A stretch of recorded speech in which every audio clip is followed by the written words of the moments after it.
বাইরে, সরি, ভেতরে মা আর বাবু গল্প করছে, সেই জন্য এত চেঁচামেচির আওয়াজ। তো আমি এখন আলু সেদ্ধ দিয়ে খাচ্ছি, গরম গরম আলু সেদ্ধ। মানে আমার খুবই পছন্দের একটা খাবার, সেটা কিন্তু দারুণ লাগছে।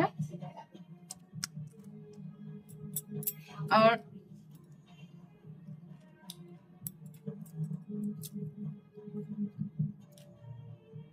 গলা গলাটা ব্যথার জন্য গিলতে অসুবিধা হচ্ছে আজকে।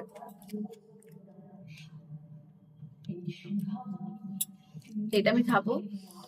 আর আজকে রান্নাগুলো সবই মা করেছে, কারণ আমি সকাল থেকে সেমনি ভাবে উঠতে পারিনি।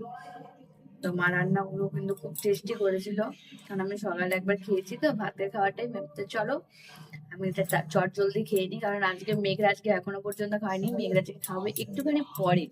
ভাবলাম আমি ফার্স্টে খেয়ে নিই, তারপর খাওয়াবো।